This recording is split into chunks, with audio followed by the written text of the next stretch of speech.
اس video میں ہم پڑھیں گے نان فائنائٹ وربس کے متعلق۔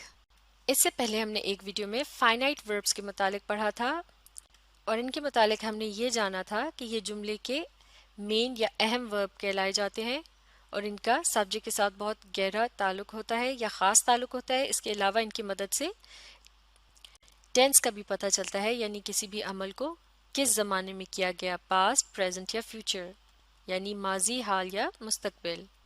تو اب اگر فائنائٹ وربس کے مقابلے میں نان فائنائٹ وربس کو ڈسکس کیا جائے تو یہ ان کے بالکل الٹ ہوتے ہیں، یعنی یہ کسی بھی جملے کا خاص ورب نہیں ہوتے اور ان کی مدد سے عمل کے ٹینس کے متعلق بھی نہیں جانا جا سکتا، یعنی اسے کس زمانے میں کیا گیا۔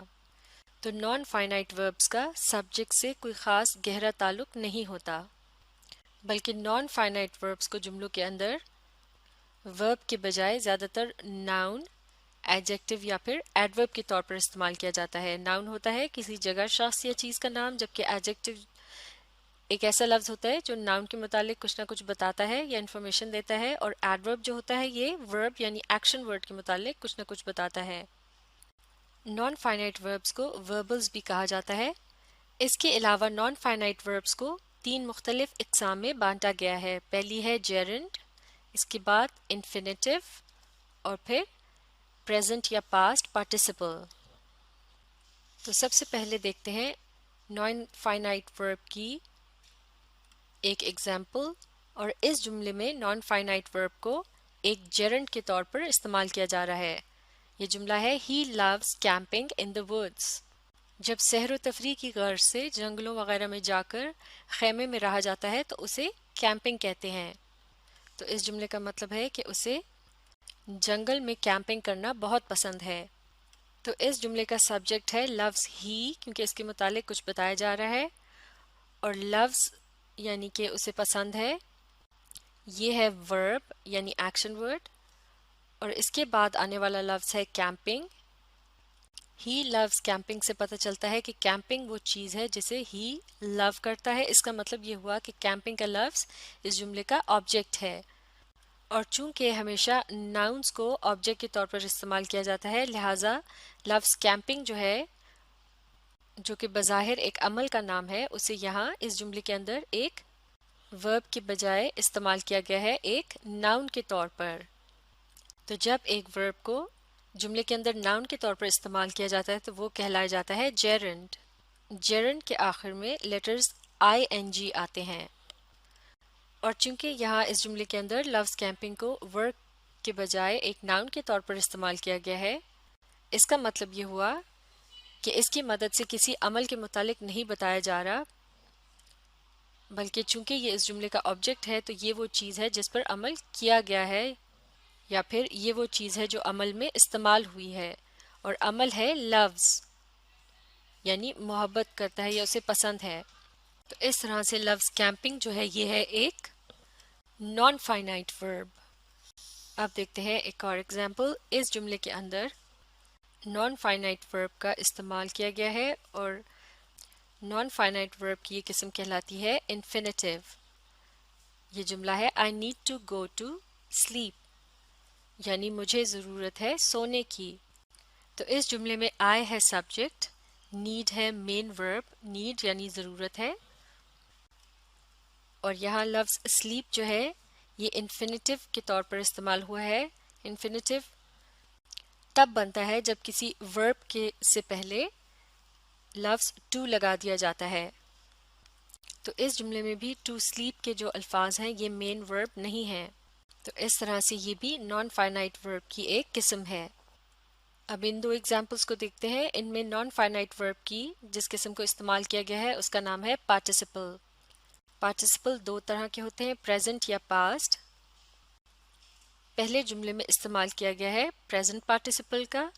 پریزنٹ پارٹیسپل کی پہچان یہ ہوتی ہے کہ اس میں ایک ایسے لفظ کا استعمال کیا گیا ہوتا ہے جو کہ ایک ورب ہوتا ہے، اور اس کے آخر میں لیٹرز آئی این جی کا اضافہ کیا جاتا ہے، جیسے کہ سلیپ سے بن گیا سلیپنگ، لیکن جملے کے اندر اسے ورب کے بجائے ایڈجیکٹو کے طور پر استعمال کیا جاتا ہے، یعنی ایک ایسا لفظ جو کہ ناؤن کے متعلق کوئی نہ کوئی انفارمیشن دیتا ہے، جیسے کہ اس جملے کو پڑھ کے دیکھتے ہیں۔ The sleeping dog snored peacefully. sleeping dog سے مراد ہے وہ کتا جو کہ سو رہا تھا، تو اس کے متعلق بتایا جا رہا ہے وہ کتا جو کہ سو رہا تھا سکون سے خراٹے لے رہا تھا۔ تو اس طرح سے لفظ sleeping جو کہ ایک verb کی مدد سے بنا ہے، اس جملے میں سے استعمال کیا گیا ہے ایک ایڈجیکٹو کے طور پر۔ تو اب یہ کہلایا جائے گا ایک پارٹیسپل، اور کیونکہ اس کے آخر میں لیٹرز آئی این جی آ رہے ہیں اس لیے یہ ہے پریزنٹ پارٹیسپل۔ اب دیکھتے ہیں دوسرا جملہ، The washed car looked like new، یعنی دھلی ہوئی گاڑی بالکل نئی لگ رہی تھی۔ تو اس جملے میں washed کا لفظ کار کے متعلق بتانے کے لیے استعمال کیا گیا ہے کہ گاڑی کس طرح کی تھی، دھلی ہوئی تھی، لہٰذا اسے استعمال کیا گیا ہے ایک ایڈجیکٹو کے طور پر، کیونکہ یہ ناؤن کو یعنی کار کو ڈسکرائب کر رہا ہے۔ لیکن لفظ واشڈ جو ہے یہ واش جو کہ ایک ورب ہے اس کے آخر میں لیٹرز ای ڈی لگانے سے بنا ہے، اور اس جملے میں اسے ورب کے بجائے ایک ایڈجیکٹو کے طور پر استعمال کیا گیا ہے۔ تو اس طرح سے جب کسی ورب کے آخر میں لیٹرز ای ڈی کا اضافہ کر دیا جائے اور اسے جملے میں ایڈجیکٹو کے طور پر استعمال کیا جائے تو پھر وہ کہلایا جاتا ہے پاسٹ پارٹیسپل۔ اب دیکھتے ہیں کہ ان دونوں جملوں میں مین وربز کیا تھے۔ The sleeping dog snored یہ ہے اس جملے کا مین ورب، جبکہ دوسرے جملے میں The washed car looked like new، اس میں لفظ looked جو ہے یہ بھی ورب ہے اور اس کا یہ مین ورب ہے، جبکہ sleeping اور washed کے الفاظ جو کہ ورب سے ہی بنے ہیں یہ ہیں نان فائنائٹ وربز۔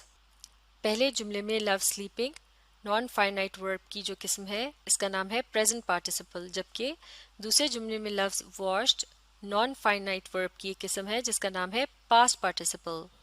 تو آسان الفاظ میں ہم کہہ سکتے ہیں کہ جب کسی ورب کو کسی جملے کے اندر مین ورب کے بجائے ناؤن، ایڈجیکٹو یا ایڈورب کے طور پر استعمال کیا جاتا ہے تو وہ نان فائنائٹ ورب کہلایا جاتا ہے۔ تو ان تمام ایگزامپلس کو دیکھنے کے بعد اب ہم آسانی سے سمجھ سکتے ہیں کہ نان فائنائٹ ورب کیا ہوتے ہیں۔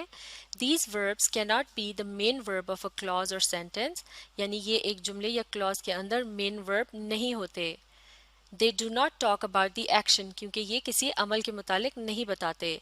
They do not indicate any tense، اور نہ ہی ان کی مدد سے کسی tense کا پتہ چلتا ہے، یعنی عمل کے وقت کا تعین نہیں کیا جا سکتا کہ اسے پاسٹ یعنی ماضی، پریزنٹ یعنی حال، یا پھر فیوچر یعنی مستقبل میں کیا گیا یا کیا جانا تھا۔ They are used as nouns، adverbs and adjectives، اور نان فائنائٹ verbs کو جملوں کے اندر nouns، adverbs یا adjectives کے طور پر استعمال کیا جاتا ہے۔